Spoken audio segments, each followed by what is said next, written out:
I'm running. My lungs are burning. My legs feel like they're made of concrete. But I'm running faster than I've run in 20 years. The wooden planks of the pier slam against my feet with each desperate stride, and I can hear myself screaming the name of the ship that's supposed to have my entire life on it. Ocean Majesty, wait, please. My voice cracks. It breaks into something raw and animalistic, something I don't recognize as coming from my own throat. The massive white hull is already pulling away from the dock, churning foam in its wake, indifferent to my existence. I can see people on the upper decks, tiny figures leaning against railings, probably wondering what all the commotion is about. None of them are my sons. A group of local vendors has stopped what they're doing to watch me. I can feel their eyes, their pity, their confusion. An older woman with a basket of fruit on her head shakes her head slowly. A man selling handmade jewelry calls out something in a language I don't understand, but his tone is gentle, like he's trying to tell me it's over. I stop at the very edge of the pier, my chest heaving, my hands gripping the weathered wooden post so hard splinters dig into my palms. The ship is 300 feet away now, 400, 500. The horn sounds. One long, mournful blast that feels like it's mourning me. I pull out my phone with shaking hands. No signal, not a single bar. I try calling Marcus anyway. Nothing. I try Derrick. The call won't even attempt to connect. The sun is setting behind me, painting the sky in shades of orange and pink that should be beautiful, but just feel cruel. The ship is a dark silhouette now, getting smaller by the second, taking with it my luggage, my medication, my passport, my wallet, and the 2 people I would have died for. I sink to my knees on the pier, and the realization hits me like a physical blow to the chest. My own sons left me here. Before we get into it, don't forget to like and subscribe, and hit hype to boost this episode. Drop a comment below with your city or country. I'm always curious where viewers are joining from. I need to go back. I need to explain how we got here. Because right now, kneeling on this foreign pier with nothing but the clothes on my back, none of this makes sense. 6 months ago, this was supposed to be the trip of a lifetime. The trip that would fix everything. I'm a high school history teacher. I've been one for 28 years, ever since I graduated with my bachelor's degree and a head full of dreams about inspiring young minds. The reality was a lot more paperwork and a lot less inspiration than I imagined, but I never regretted it. Not once. The pay wasn't great. It was never great. But it was steady. It was honest. It was mine. I teach at Lincoln High School in a suburb of Columbus, Ohio. It's not a fancy school. We don't have the latest technology or unlimited resources. The building is old, the heating system is temperamental, and the textbooks are outdated. But the kids are good kids, mostly. They come from working-class families like mine, families where education is a ticket to something better. I've always taken that responsibility seriously. Some of my former students have gone on to become doctors, lawyers, engineers. One is a state senator now. Another teaches at a university. They send me Christmas cards sometimes thanking me for believing in them. I wish my own sons had inherited that work ethic, that appreciation for education and opportunity. But somewhere along the way, despite everything Sarah and I tried to instill in them, they developed a different mindset, an entitlement, a belief that the world owed them something just for existing. After my wife Sarah died 4 years ago, after the cancer took her piece by piece over 18 brutal months, I threw myself into work and into my sons. Marcus was 23 then, Derrick 21. Grown men, technically, but they were still processing their mother's death just like I was. We grieved together. We supported each other. Or at least, that's what I thought we were doing. Sarah was my everything. We met in college. She was studying nursing. I was studying history at a library study group neither of us wanted to attend. She sat next to me, borrowed a pencil she never returned, and by the end of that 3-hour session, I was completely in love. We married 2 years after graduation in a small ceremony with just our immediate families. Money was tight. We were both starting our careers, paying off student loans, trying to establish ourselves. But we were happy. Genuinely, purely happy. She was the steady one, the practical one. I was the dreamer who wanted to change the world through teaching, and she was the nurse who actually did change the world, one patient at a time. She worked in pediatric oncology for 15 years. Can you imagine? Caring for children with cancer, day after day, holding the hands of terrified parents, comforting kids who were too young to understand why their bodies were betraying them. And she did it with grace and compassion and strength that I could never match. When the boys were born, Marcus first, then Derrick 2 years later, she cut back to part-time so she could be home more. She never complained about the reduced income, never made me feel guilty that my teacher's salary wasn't enough for her to stay home completely. She just adjusted, adapted, made it work. That was Sarah. She made everything work. The cancer started as breast cancer. She found the lump herself during a routine self-exam, and by the time she finally convinced herself to get it checked, she'd been putting it off for weeks, claiming she was too busy, it had already spread to her lymph nodes. Stage 3, aggressive. The oncologist was optimistic but honest. The fight would be hard, and it was. God, it was so hard.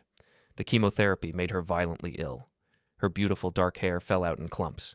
She lost weight, lost energy, lost the color in her cheeks, but she never lost her spirit. Even on the worst days, when she could barely get out of bed, she'd smile at me and say, "We've been through worse, Richard. Remember when Marcus had colic and screamed for 3 months straight? This is nothing."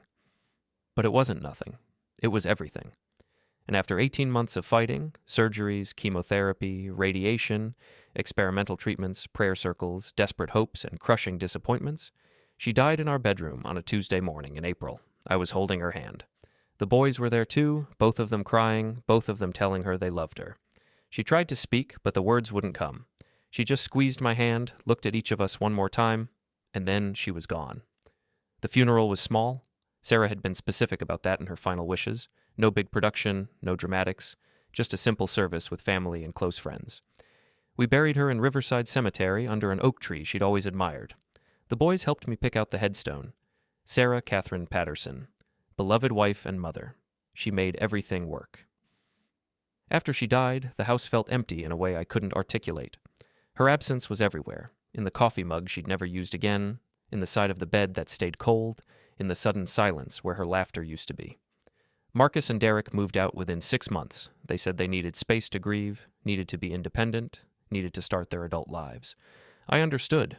I even helped them with the deposit on their apartment, gave them some furniture, co-signed their lease because their credit wasn't great. Looking back now, I can see that was the beginning. The moment they started seeing me as a resource rather than a father. The moment they started calculating what they could extract from me rather than what we could build together. The cruise was my idea. I'd been setting aside money for almost 3 years, a little here, a little there, skimming from my already modest paycheck to build up a savings account I kept separate from everything else. Sarah and I had always talked about taking the boys on a real vacation, something beyond the camping trips and road trips we'd managed when they were younger. She wanted to see the Caribbean. She wanted to feel the sun on her face and swim in water so blue it didn't look real. She never got that chance.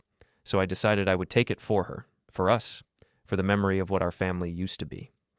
The saving process was slow and sometimes painful. I'd skip lunch at school, brown bagging it instead of buying from the cafeteria. I'd cut cable TV and switch to a cheaper streaming service. I'd drive my old Toyota until it practically begged for mercy instead of buying something newer.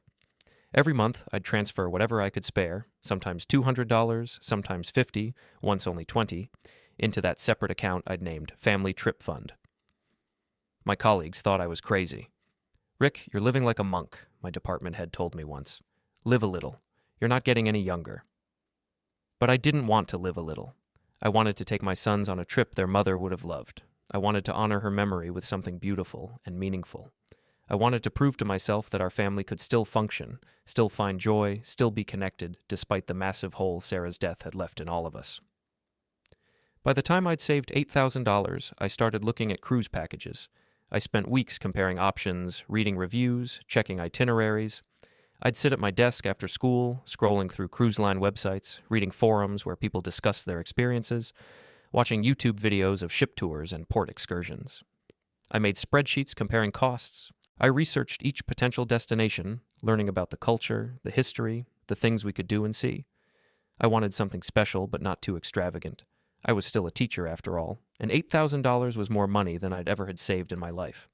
I settled on a 7-day Caribbean cruise aboard the Ocean Majesty, departing from Miami with stops in the Bahamas, Jamaica, and the Cayman Islands. The ship had good reviews. The itinerary hit places Sarah had specifically mentioned wanting to visit, and the price, with the Valentine's Day discount, was within my budget with enough left over for excursions and spending money. I spent an entire evening crafting the perfect way to tell the boys.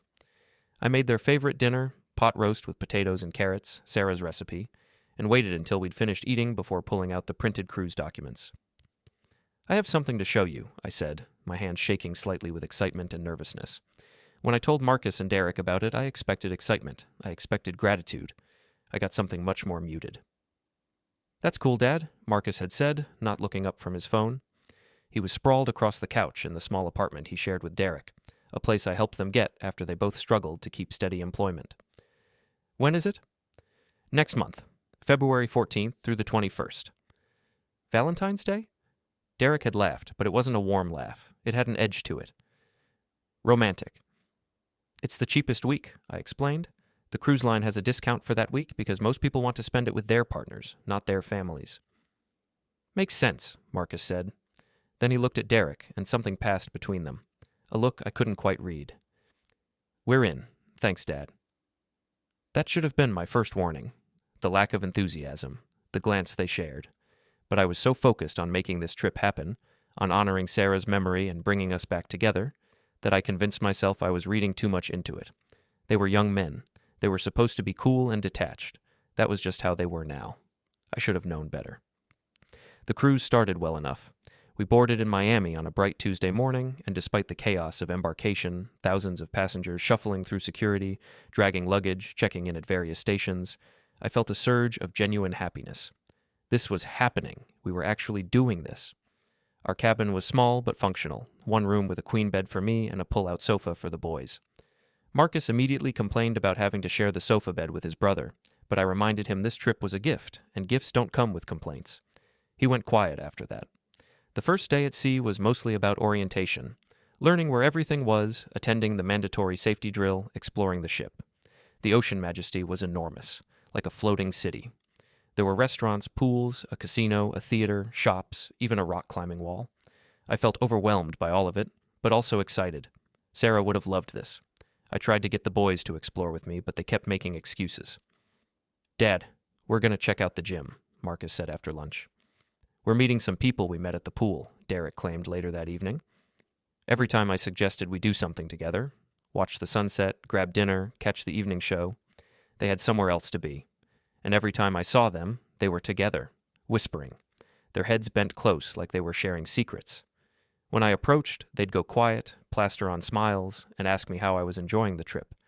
I told myself it was fine. They were adults. They didn't need to spend every second with their father. I had the rest of the week to bond with them. By the second day, I started noticing other things. Marcus asked me for the cabin key card, just in case, even though he already had one. I gave it to him without thinking. Derrick asked me about my phone password, claiming he wanted to use my hotspot because his phone's data wasn't working at sea. I gave him that too. I trusted them. That was my mistake.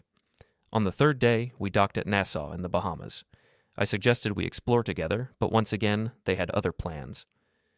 We signed up for a snorkeling excursion, Marcus told me. There wasn't room for 3.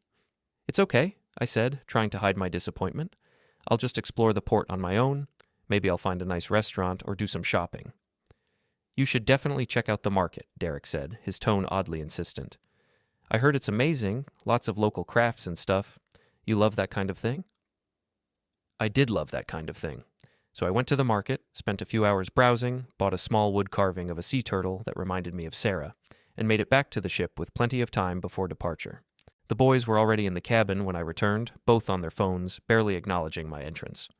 That night at dinner, they were different, fidgety. Marcus kept checking his phone under the table, and Derrick was drinking more than usual. 3 beers before our appetizers even arrived. When I asked if everything was okay, they both insisted they were fine. Just a little seasick, Derrick said. Yeah, Marcus agreed quickly. The motion is getting to us. But the ship barely rocked.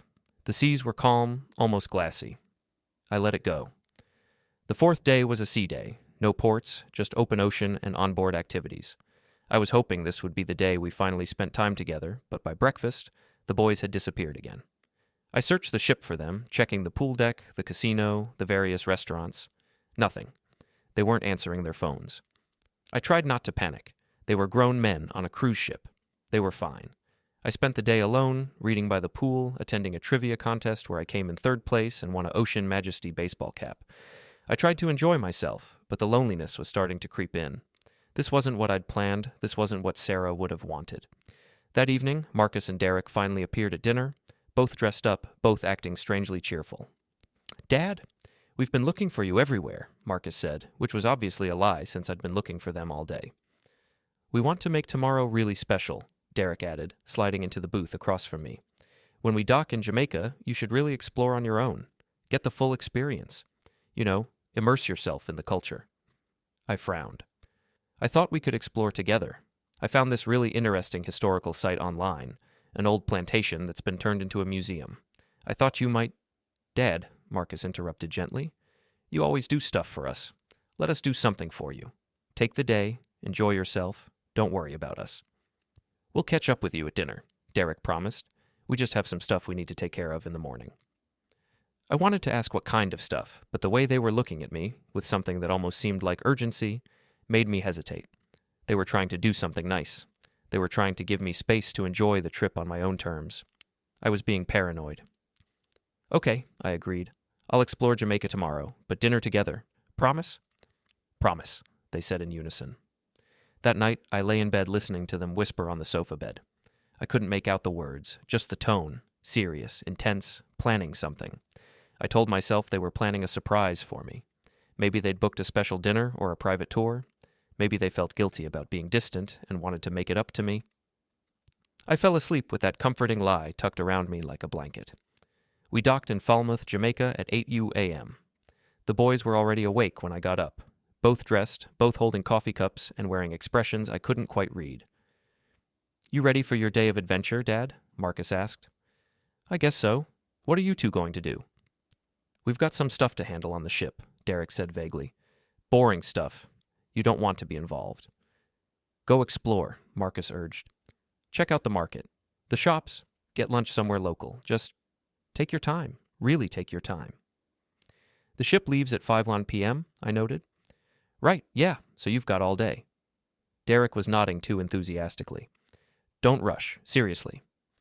I grabbed my phone, my camera, and the small amount of cash I'd brought with me on the cruise, maybe $40 in Jamaican currency I'd exchanged earlier. Everything else, my passport, my credit cards, my real wallet, was locked in the cabin safe. Standard procedure. I never traveled with everything on me. I left the ship at around 9 a.m., stepping into the bright Caribbean sunshine and the organized chaos of the port. Vendors lined the walkway, selling everything from carved masks to rum cakes to brightly colored clothing. Music pulsed from speakers somewhere nearby, reggae, cheerful and infectious. I spent the morning exactly as suggested, browsing, shopping, talking to locals, eating the most delicious jerk chicken I'd ever tasted from a stand run by a grandmother who insisted I try her homemade hot sauce. I bought a few small souvenirs, a scarf for my colleague at work, a bottle of rum for my neighbor, nothing expensive, nothing that required much cash. Around 3 p.m., I started making my way back to the port. I wanted to get back with plenty of time, maybe shower and relax before dinner. The walk from the market area back to the cruise terminal took about 20 minutes, and I enjoyed it, watching the island life around me, feeling grateful that I'd taken this trip despite how strange it had been so far. I reached the port at 3:40 p.m. I showed my ID to the security guard at the terminal entrance, the same one I'd passed on my way out. He looked at it, then looked at me, then looked at it again. Sir, what is your ship? He asked in a thick accent. Ocean Majesty, I said. I'm a passenger. Ocean Majesty left at 2 p.m., sir? The words didn't make sense. I actually laughed. No, it leaves at 5 p.m.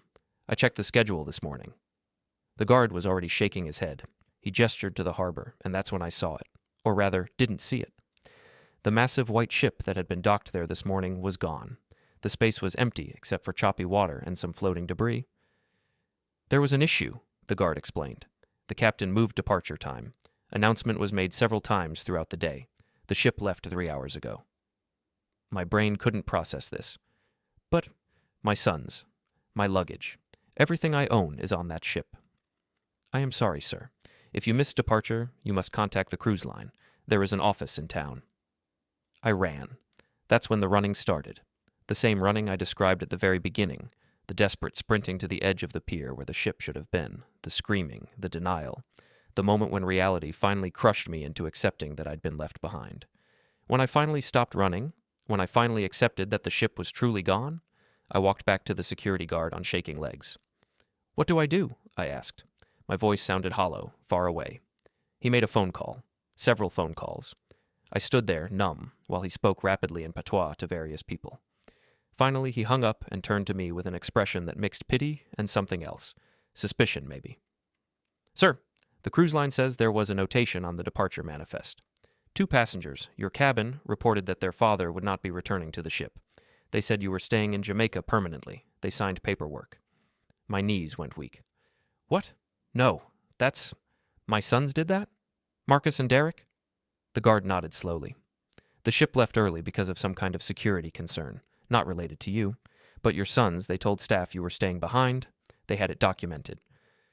They planned this. They planned this entire thing. Send Dad to the market. Make sure he takes his time. Tell the cruise staff he's not coming back. Leave him in a foreign country with no passport, no money, no way home. Why would they do that? I whispered, but I wasn't really asking the guard. I was asking the universe, asking God, asking Sarah's memory. Why would my sons do that to me? The guard didn't have an answer. Nobody did. I spent the first hour after the ship left sitting on a concrete barrier near the port, staring at nothing. My mind kept trying to solve the problem, kept trying to find a logical explanation that didn't end with the conclusion that my sons had deliberately abandoned me. Maybe there was a misunderstanding. Maybe they'd thought I knew about the time change. Maybe they were panicking right now, realizing I wasn't on the ship, trying to figure out how to fix this. But even as I tried to convince myself of these possibilities, I knew they were lies. The guard had said they signed paperwork. They told staff I was staying permanently. You don't accidentally do that. You don't mistakenly tell cruise staff that your father has decided to remain in a foreign country. This was intentional. As the sun started to set, I forced myself to think practically. I had my phone, but it had no signal, and the battery was at 30%. I had maybe $40 in Jamaican currency, about 25 US dollars.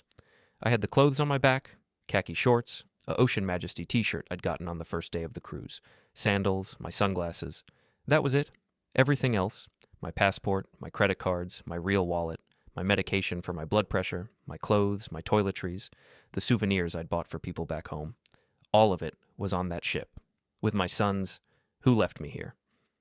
I found a small restaurant near the port and used some of my limited cash to buy rice and beans and a bottle of water.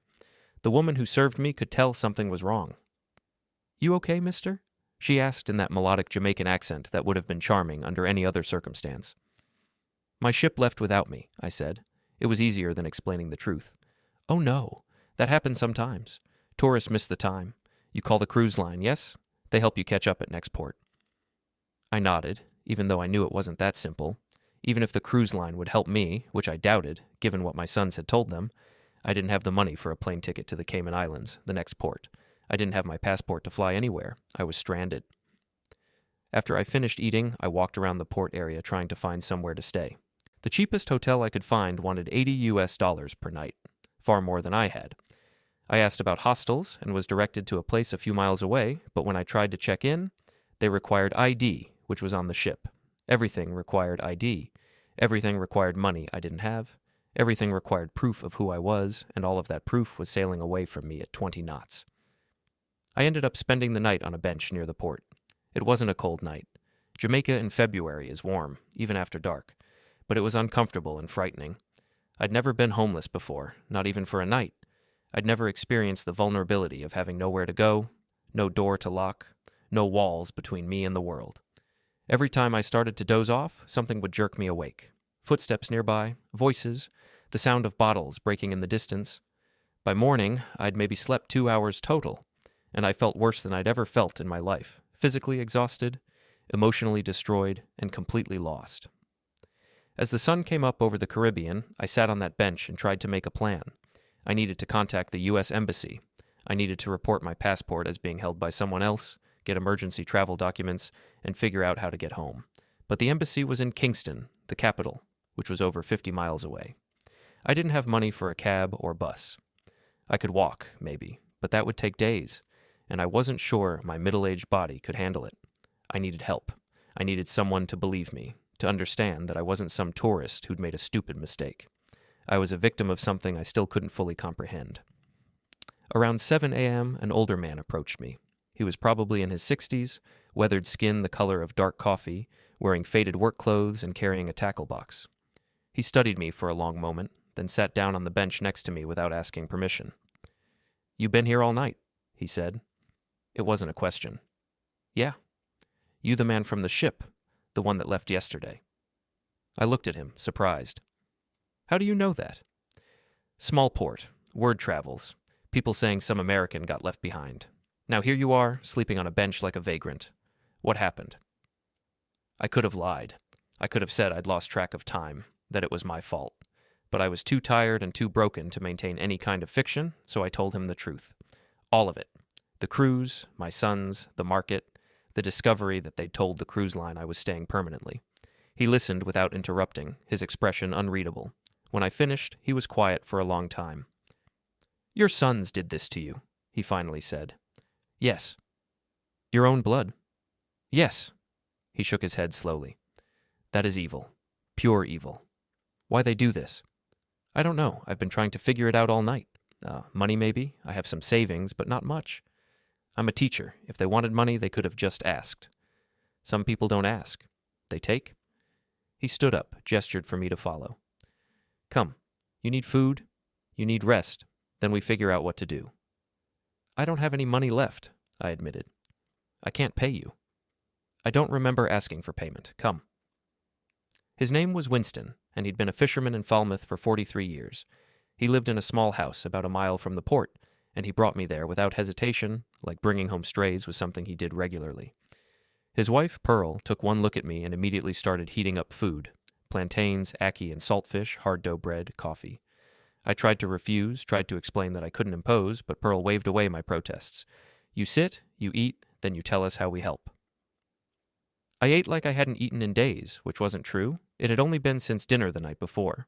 But stress and trauma have a way of making your body forget its basic needs until they're suddenly met.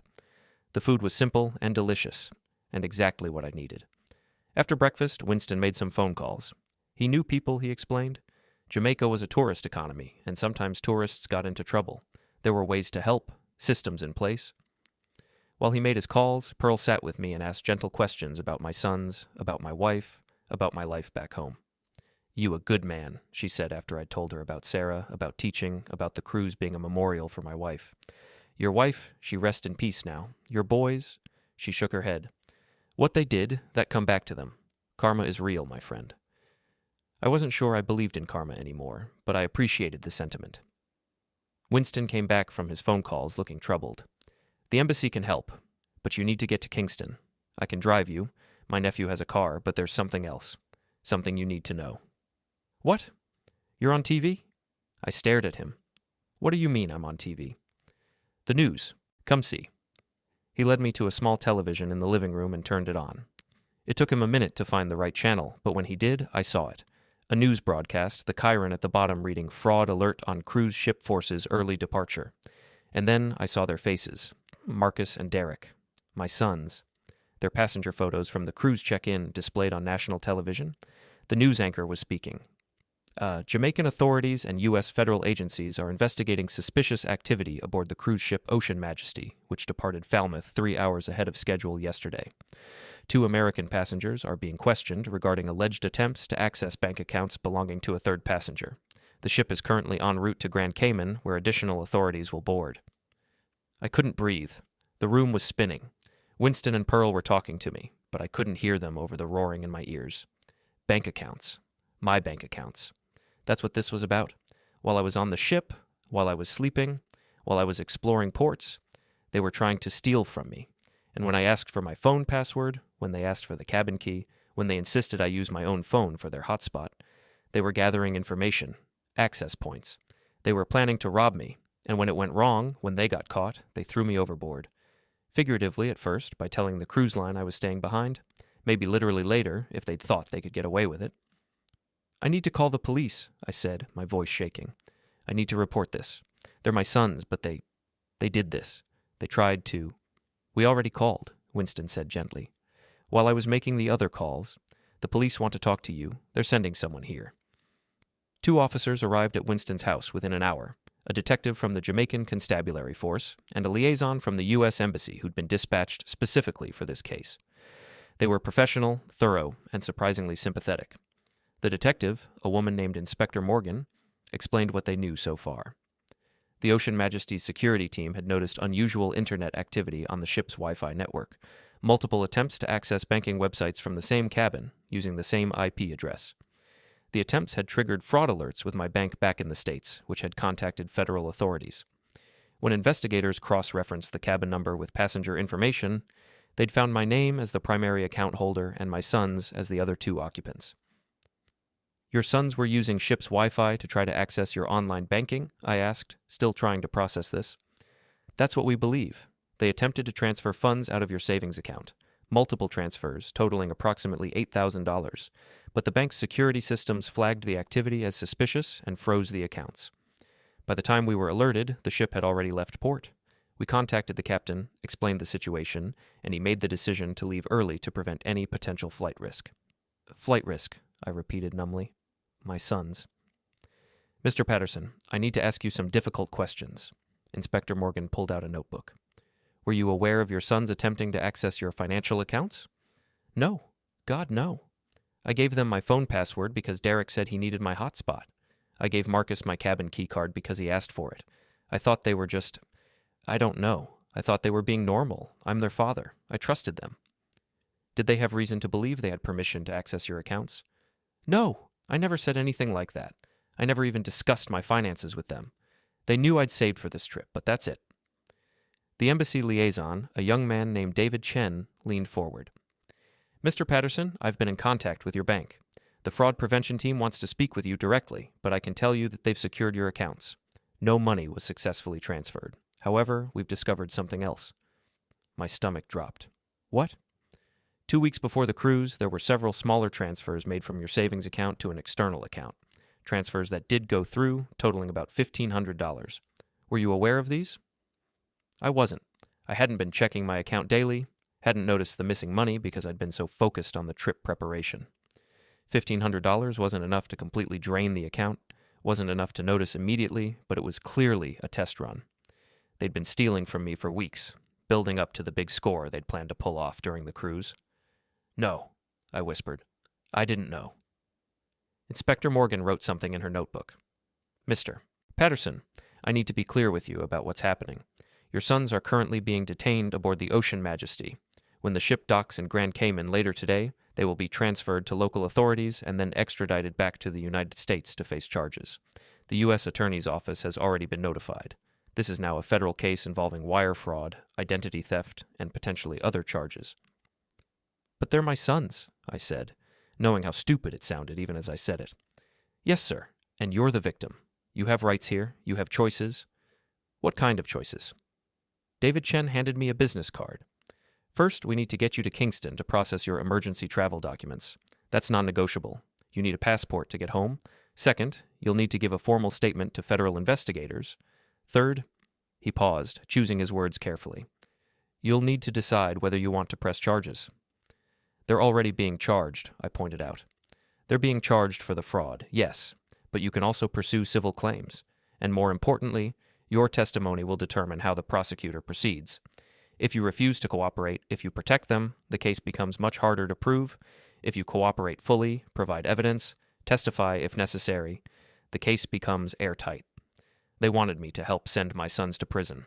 My sons, who I'd raised from infancy, who I'd taught to ride bikes and throw baseballs, who I'd sat beside during their mother's funeral, all of us crying together, promising we'd get through it as a family, who had drugged me with trust and then robbed me blind.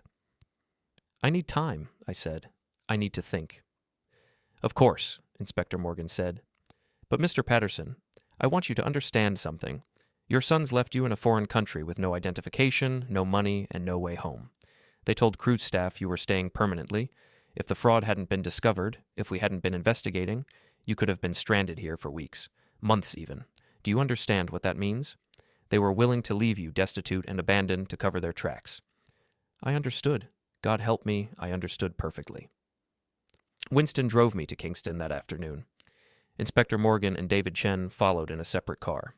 The drive took about 2 hours through winding mountain roads and small towns, and I spent most of it staring out the window, not really seeing anything. Winston didn't try to make conversation. He just drove, occasionally glancing at me, letting me process everything in silence. About halfway through the journey, he did say one thing. My father used to tell me that family is sacred, but betrayal is betrayal regardless of blood. You think hard about what you want, but don't let guilt make the decision for you. I nodded, but didn't respond. At the U.S. Embassy in Kingston, I spent 3 hours being processed. Photos, forms, interviews, biometric scans. They issued me an emergency passport, a limited validity document that would get me back to the States but would need to be replaced with a proper passport later. David Chen arranged for a flight back to Miami the following day. The embassy would cover the cost, and I'd be met at the airport by FBI agents who wanted my full statement. "What happens to Marcus and Derrick?" I asked David as we finished the paperwork. "They'll be processed in Grand Cayman when the ship docks. That happens." He checked his watch. "In about 3 hours. Then they'll be held until they can be extradited, which usually takes a few days. They'll be back in the States by the end of the week. And then? That depends on a lot of factors, including your cooperation. But Mr. Patterson, you should know. The charges they're facing are serious. Wire fraud is a federal offense. They could be looking at years in prison if convicted." Years. My sons could spend years in federal prison because they'd tried to steal $8,000 from their own father. Except it wasn't really about the $8,000, was it? It was about the $1,500 they'd already taken. It was about the planning, the deception, the betrayal. It was about them looking at their father and seeing not a parent who loved them, not the man who'd raised them and provided for them and taken them on a cruise to honor their dead mother, but a mark, an easy target, a piggy bank to rob. That night, I stayed in a small hotel near the embassy, paid for by the State Department, another cost I'd have to figure out how to repay somehow. I lay in the unfamiliar bed staring at the ceiling, and for the first time since Sarah died, I let myself cry. Not the dignified, quiet tears I'd shed at her funeral. This was ugly crying, the kind that comes from somewhere deep and dark, the kind that leaves you gasping and exhausted. I cried for my wife, who would have been horrified by what our sons had become. I cried for the boys they used to be, before something twisted them into people who could do this. And I cried for myself, for the father I'd tried to be, for the failure I obviously was. Around midnight, my phone rang. The battery had finally died during the day, but the hotel had a charger, and I'd plugged it in. Now, seeing it ring, seeing Marcus on the screen, I almost didn't answer. But I did. "Dad? Dad, oh my God, are you okay? We've been so worried." "Don't," I interrupted. My voice was cold, flat. "Don't pretend you're worried." Silence. Then, "Dad, listen, there's been a huge misunderstanding. We can explain everything. The cruise line, they got it all wrong. We never said you were staying behind. There was confusion, a communication error. Marcus, stop. I know about the bank accounts. I know about the transfers. I know about all of it." More silence. Longer this time. "It's not what you think," he finally said. But his voice had changed. The fake concern was gone, replaced by something harder. "Then tell me what it is. Tell me why you tried to steal from me." "We didn't steal. We needed the money, Dad. You have $8,000 just sitting there. You're a teacher. You don't need that much saved. We have debts. We have opportunities. We were going to pay you back. By leaving me stranded in Jamaica? That was a mistake. We panicked when the ship left early. We thought you'd catch up with us at the next port. We were going to fix it." It was such an obvious lie that I almost laughed. "You signed paperwork saying I was staying permanently." "They pressured us. The cruise staff, they were asking all these questions because of the security thing, and we got confused, and—" "Where's Derrick?" I asked, cutting off his excuses. He's here." "Put him on." A pause, then Derrick's voice, quieter than Marcus's. "Dad? Did you know about this? About trying to take my money?" We didn't think you'd... Did you know?" "Yes." He said it so softly I almost didn't hear it. "Why?" "Because you have it and we don't. Because you're our father and you're supposed to help us. Because we're drowning in debt and you're sitting on $8,000 like it doesn't matter. That money was supposed to be for all of us. For this trip. For emergencies. For what, Dad? For another memorial to Mom? Another shrine to someone who's dead? We're alive. We need help now." The cruelty of it took my breath away. "Your mother would be ashamed of you. Both of you." "Our mother is dead," Derrick said, his voice suddenly vicious. "She doesn't get an opinion anymore. Neither do you." The line went dead. I sat there holding the phone, and something inside me hardened. Something broke and reformed into something different, something stronger. They'd made their choice. Now I would make mine. The flight from Kingston to Miami felt surreal. I was wearing clothes donated by the embassy, cheap khakis and a polo shirt that didn't fit right, and carrying nothing else, no luggage, no souvenirs, Just an emergency passport and a phone with a cracked screen. When the plane touched down in Miami, I was met at the gate by 2 FBI agents who escorted me through the airport to a private interview room. They were polite but professional, explaining that they needed my full statement while everything was fresh. I spent 4 hours telling them everything: the planning for the trip, the strange behavior from my sons, the whispered conversations, the requests for my phone password and cabin key, the insistence that I explore Jamaica alone, the discovery that they'd told the cruise line I wasn't returning, the subsequent revelation about the bank accounts. "Mr. Patterson," one of the agents said when I finished, "I want to be clear about something.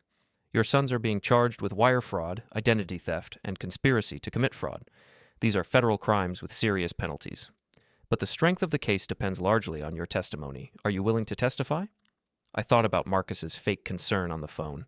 I thought about Derrick's cruelty, his dismissal of his mother's memory. I thought about being left on that pier, screaming for a ship that was already gone, while my sons sailed away with everything I owned. "Yes," I said, "I'll testify." The agents exchanged a glance, then nodded. "Thank you. That makes this much easier. Your sons will be arriving back in the States tomorrow. They'll be arraigned and bail will be set. Given the circumstances, fleeing the scene, attempting to dispose of the victim, it's likely bail will be high or denied entirely." "Dispose of the victim," I repeated. "That's what I am now. A victim." "Yes, sir. I know this is difficult. They're my sons. I raised them. I loved them. I gave them everything I could. And they looked at me and saw a mark. So yes, I'll testify. I'll tell the truth about what they did.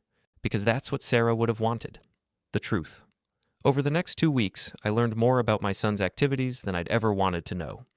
The $1,500 they'd stolen weeks before the cruise had gone toward paying off their rent, which was 3 months overdue.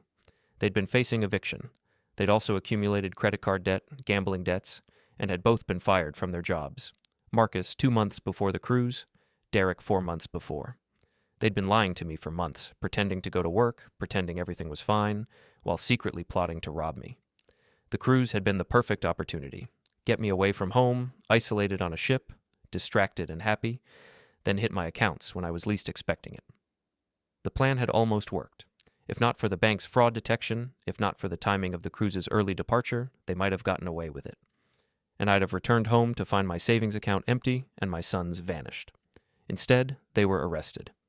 Marcus and Derrick were denied bail after the prosecutor argued they were flight risks who'd already demonstrated willingness to abandon their father in a foreign country. They were held in federal detention awaiting trial. I visited them once. Just once. It was 3 weeks after I'd returned home, and I'd wrestled with the decision for days before finally driving to the facility where they were being held. They were brought out in orange jumpsuits, looking thinner and older than I remembered. We sat across from each other in a visiting room divided by glass, speaking through phones. "Dad," Marcus started. "Don't call me that," I said quietly. He blinked. "What?" "I'm not your father anymore. I'm the man you tried to rob. I'm the witness for the prosecution. I'm not Dad." Derrick leaned forward, his face desperate. "You can't mean that. We're your sons. We made a mistake. A terrible mistake, but you left me on a pier in Jamaica. You told the cruise line I was staying there permanently. You tried to steal everything I had. That wasn't a mistake. That was a choice. Multiple choices over weeks of planning." "We panicked," Marcus tried. "When the bank flagged the transactions, when we realized we were caught, we panicked. We didn't mean to." "To what? Abandon me? Leave me with no passport, no money, no way home? What was the plan, Marcus? Was I supposed to figure it out on my own? Was I supposed to call you for help so you could refuse? Or were you hoping I'd just disappear?" Neither of them answered. "I spoke to your lawyer," I continued. "They want me to write a letter to the judge, a letter explaining that you're good boys who made a mistake, that you're sorry, that you deserve leniency. They think it will help your case?" "Will you?" Derrick asked, and for a moment, he looked like the little boy I remembered, the one who used to have nightmares and would crawl into bed with Sarah and me for comfort. "No," I said. "I'm going to write a letter explaining exactly what you did, what you planned, how you betrayed your own father, and I'm going to testify to all of it in court." "You're really going to do this?" Marcus's voice cracked. "You're going to send us to prison?" "You sent yourselves to prison the moment you decided I was worth less than $8,000. I'm just telling the truth." I stood up to leave. "Dad!" Derrick shouted into the phone, tears streaming down his face. "Please, we're sorry. We're so sorry." I looked at him, really looked at him, and tried to find my son in that desperate stranger's face. I couldn't. That boy was gone, if he'd ever really existed at all. I loved you both, I said. I would have done anything for you. Remember that when you're wondering how you ended up here? Remember that you had a father who loved you, and you chose to destroy him. I hung up the phone and walked out. I didn't look back. The trial took place 6 months later.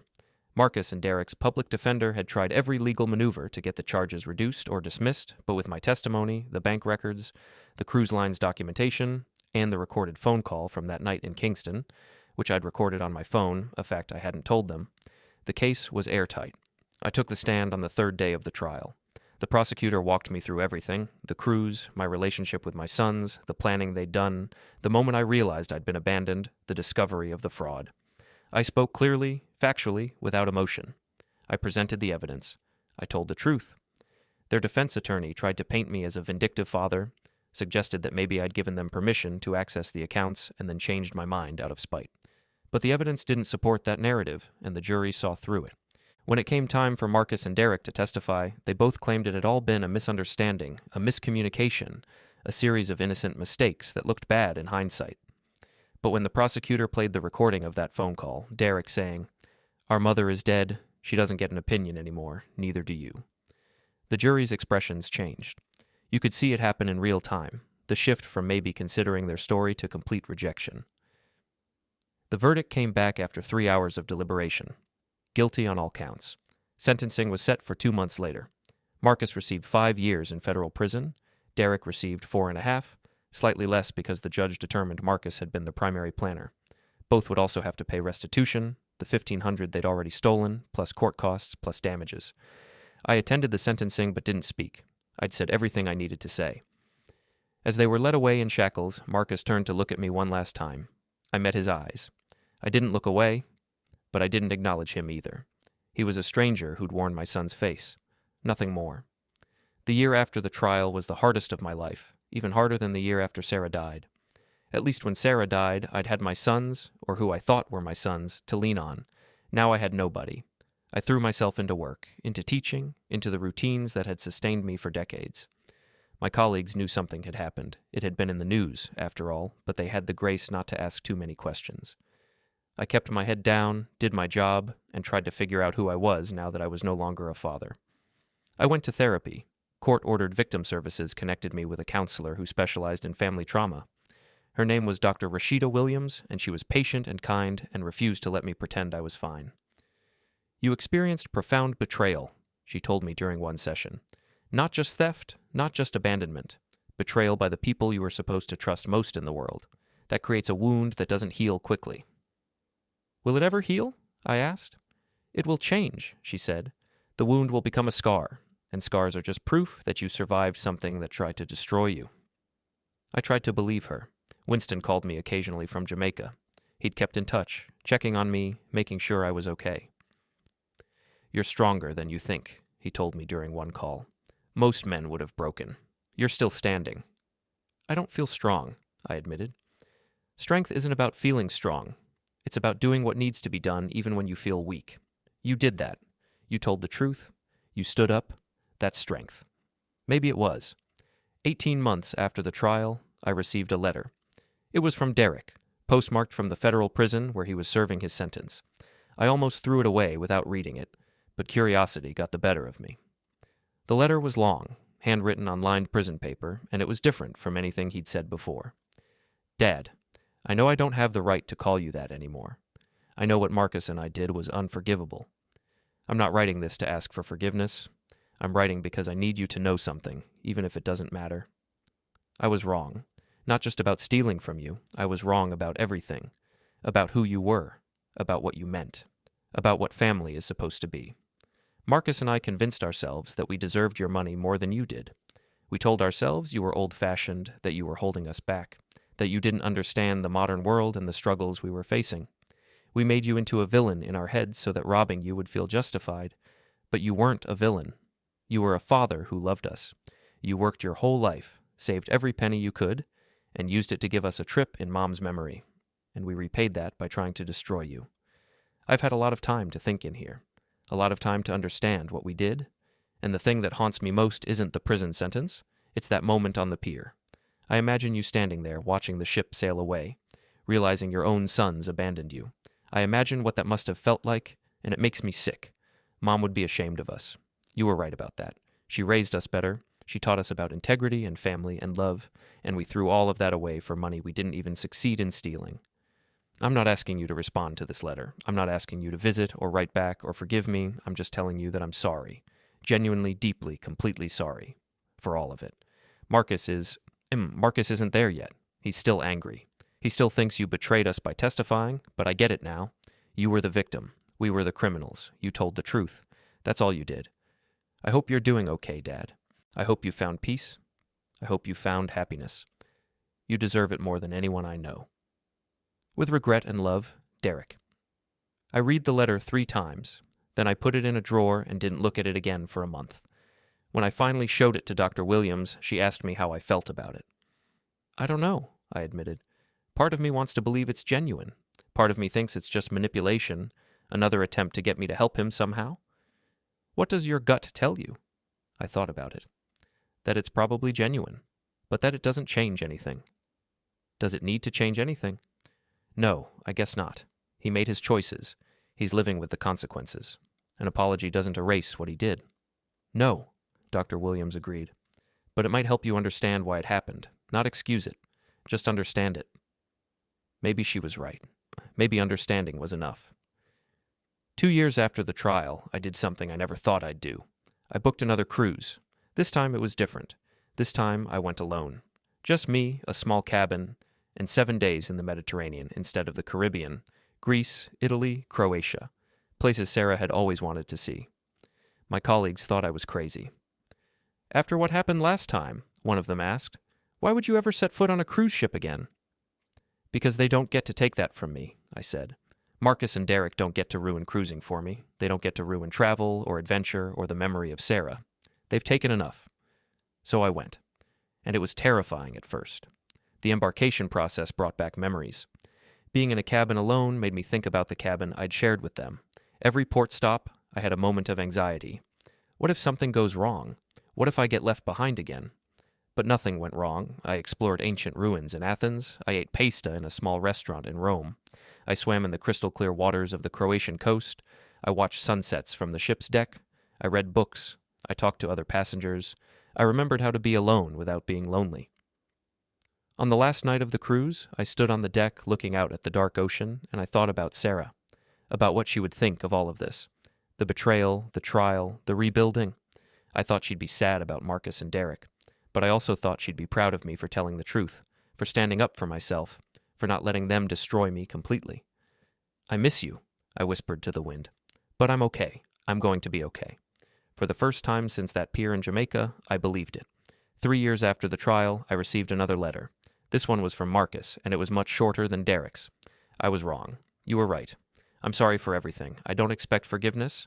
I just needed you to know. Marcus. I didn't respond to that letter either, but I kept it along with Derrick's. In a folder I labeled Evidence of Growth. I never visited them in prison. I never wrote back. But when they were released, Marcus after 4 years, Derrick after 3.5, both with good behavior reductions, I didn't block their attempts to contact me. I let their calls go to voicemail. I read their emails but didn't respond. I gave them nothing, but I didn't shut the door completely either. Maybe someday I'd be ready to have some kind of relationship with them. Not father and sons. That was too broken to repair, but maybe something else. Someday, or maybe not.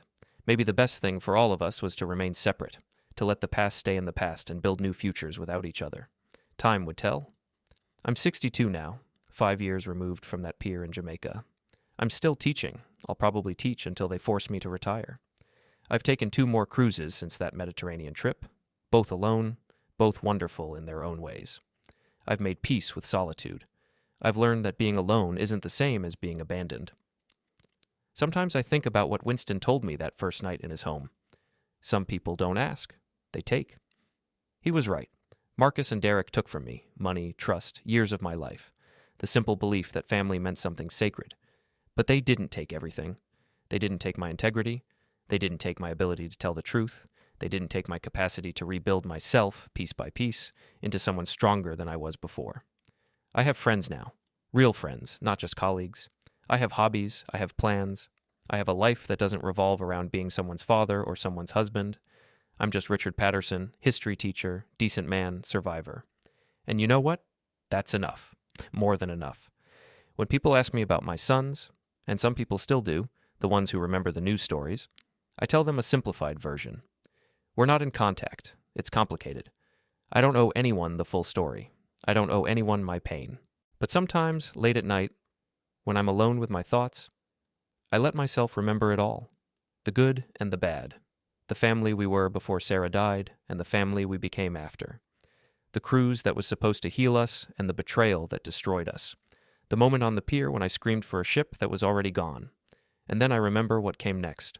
The survival, the truth-telling, the trial, the rebuilding, the proof that even when the people you love most in the world try to destroy you, you can still stand up, you can still move forward, you can still find moments of joy and peace and purpose. Losing my family at sea hurt. It hurt in ways I'm still discovering, in wounds that still ache on quiet days. But finding myself again, discovering that I was stronger than I knew, more resilient than I imagined, capable of surviving even profound betrayal, that saved my life. I took another cruise last month. Just me, a small cabin, and 7 days sailing through Alaska. On the final night, I stood on the deck watching the northern lights dance across the sky, something Sarah had always wanted to see, and I felt something I hadn't felt in years. Peace. My sons are out of prison now, living somewhere on the West Coast, trying to build new lives. I hope they succeed. I genuinely do. Not for my sake, but for theirs. And maybe someday, if they do the work, if they truly change, there might be space for some kind of reconciliation. But if there isn't, if I spend the rest of my life without ever speaking to them again, I'll be okay. Because the thing about being abandoned at sea is that you learn something fundamental about yourself. You learn whether you're a survivor or a victim. You learn whether you'll sink or swim. You learn whether you have the strength to save yourself when no one else will. I'm a survivor. I'm a swimmer. I saved myself. And that's a lesson worth every painful moment it took to learn.